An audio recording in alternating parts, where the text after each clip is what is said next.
Hi everyone, it's Mrs. Shockley again. Today we're going to be reading Chapter 2 of Ghost Town at Sundown. Before we do that though, let's recap what happened in Chapter 1, which was called How Wild? So if you remember,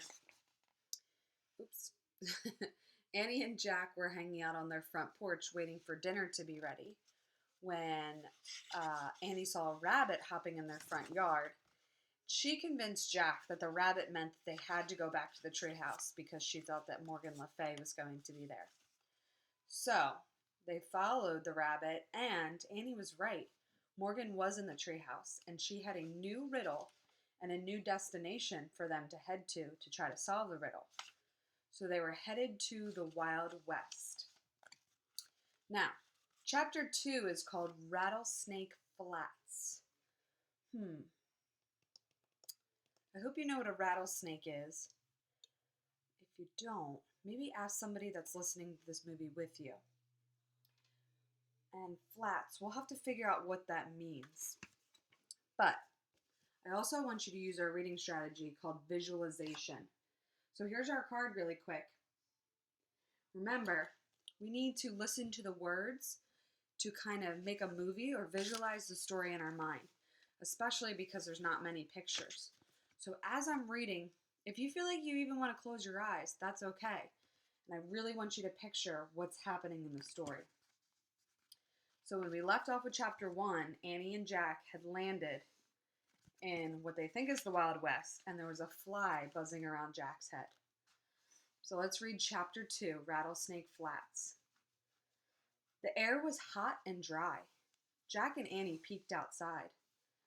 The treehouse had landed in a lone tree on a prairie. The sun was low in the sky. Right in front of them was the town from the cover of the book. In real life, it looked empty and spooky. To one side of the town was a patch of ground with several tombstones.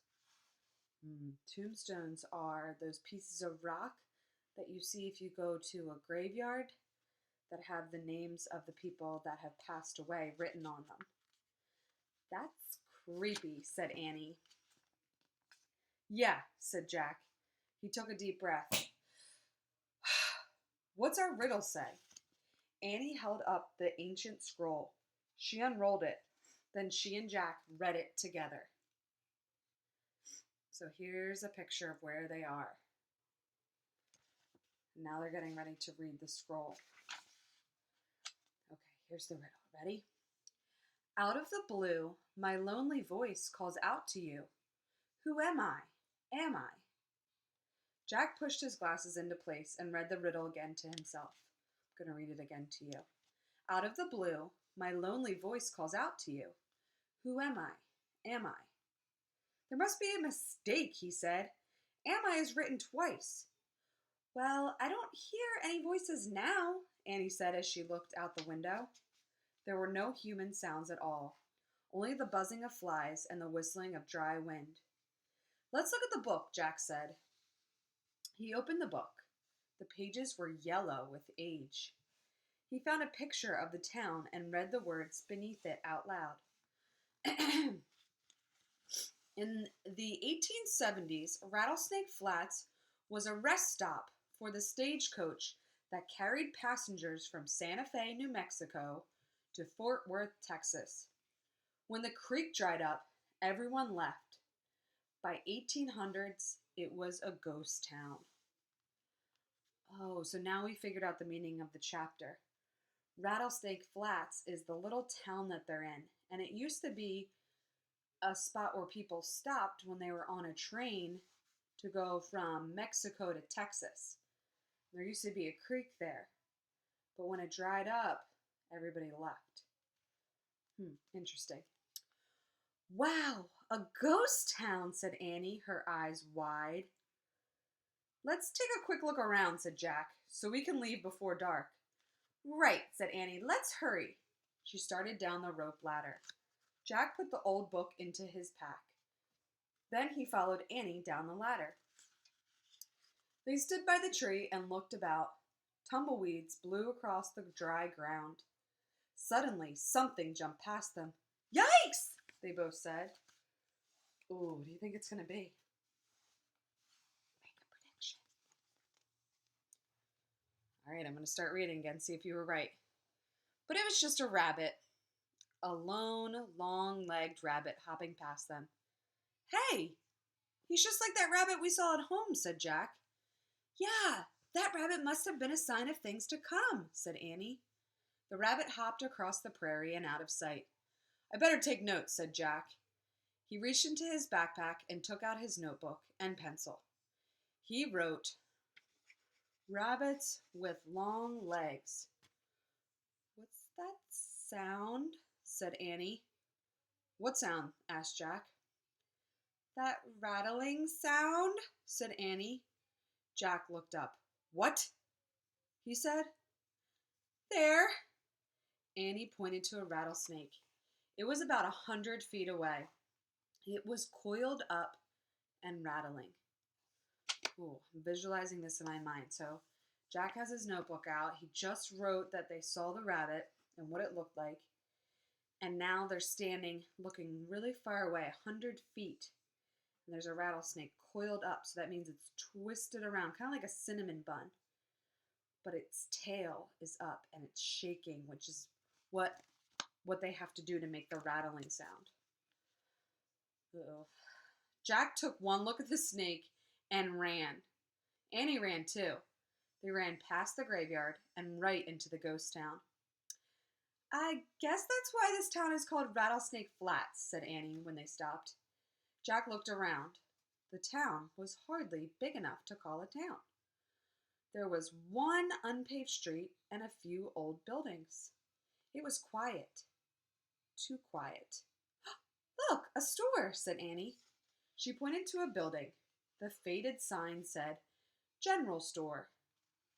Let's look inside. Maybe the answer to the riddle is in there. Jack and Annie stepped onto the porch. The wooden boards creaked loudly. The door had fallen off its hinges. They peeked inside. The air was thick with dust. Spider webs hung from the ceiling. Maybe we shouldn't go in, said Jack. But what if the answer's here, said Annie.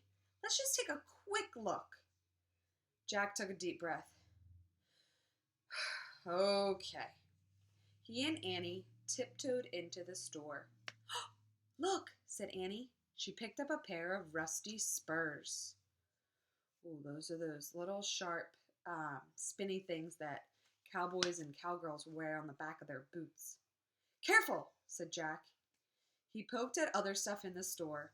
An old feed sack, a rusted tin cup, a faded calendar that was dated 1878. Oh, wow, said Annie. She held up 2 cowboy hats. She put one on and handed the other one to Jack.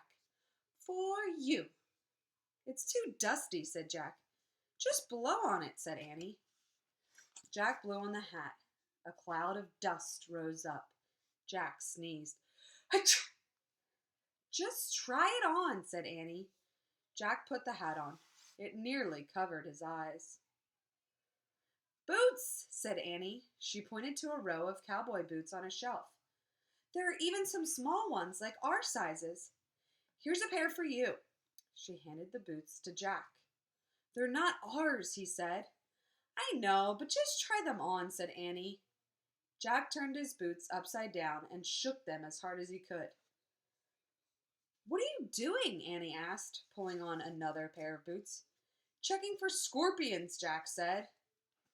Jack, Annie laughed. Just try them on. Jack sighed. Ugh. He pulled off his sneakers. He pushed his feet into the boots. He pushed and he pushed. The boots were really stiff. Finally, he got his feet inside. Then he tried to walk. Ow, he said. Forget it.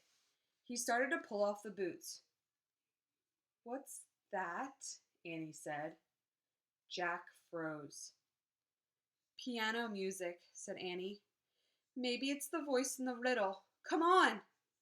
Jack threw his sneakers into his backpack and hobbled after Annie. So there they are in the general store trying on some boots and hats. Good chapter. So next time we read, it'll be chapter 3 called Player Piano. Can't wait.